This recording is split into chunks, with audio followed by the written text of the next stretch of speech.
Alinsunod sa direktiba ni Pangulong Ferdinand R. Marcos Jr. na palakasin ang digital transformation sa bansa, ipinamalas ng DICT sa isang programa sa Legazpi City, Albay, ang iba't ibang kakayahan na magagawa ng Artificial Intelligence o AI.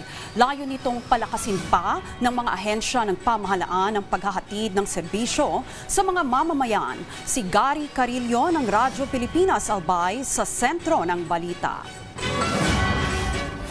Sa bilis ng takbo ng teknolohiya, unti-unti na rin nagiging bahagi ng operasyon ng iba't ibang ahensya ng pamahalaan ang Artificial Intelligence o AI bilang tugon sa direktiba ni Pangulong Ferdinand R. Marcos Jr. na palakasin pa ang digital transformation sa bansa. Nagsagawa ang Department of Information and Communications Technology o DICT Bicol ng AI Technology Roadshow dito sa Legazpi City. So of course, ang sabi nga ni BBM and paulit-ulit na sinasabi niya during State of the Nation addresses niya na by 2028 dapat strong ang digitalization natin.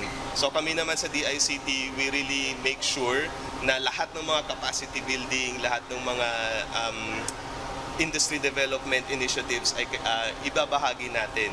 Umabot sa mahigit 150 information officers, IT personnel, mga kinatawan ng media, lokal na pamahalaan, state universities and colleges at pribadong sektor ang lumahok sa naturang roadshow. Dito ipinakilala sa kanila ang iba't ibang AI tools at aplikasyon, kabilang ang Gemini na maaaring makatulong sa mas mabilis na pagproseso ng impormasyon, paggawa ng mga ulat at pagpapahusay ng online services. Bukod sa mga lecture, nagkaroon din ng hands-on demonstration upang personal na maranasan ng mga kalahok ang paggamit ng AI sa kanilang trabaho.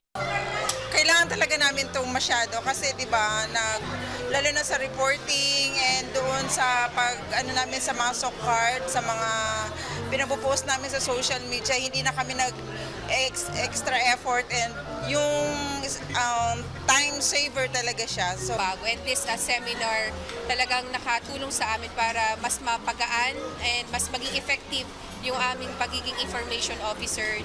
Bahagi ang aktibidad ng pagdiriwang ng National ICT Month na naglalayong palawakin ng kaalaman at paggamit ng Information and Communications Technology sa buong bansa. Sa patuloy na paglawak ng paggamit ng Artificial Intelligence, inaasahan ng DICT na mas marami pang institusyon ang magiging handa sa digital na hinaharap at makapagbibigay ng mas mahusay na serbisyo sa mamamayan. Mula rito sa Albay, para sa Integrated State Media, Gary Carillo ng Radyo Pilipinas, Radyo Publiko.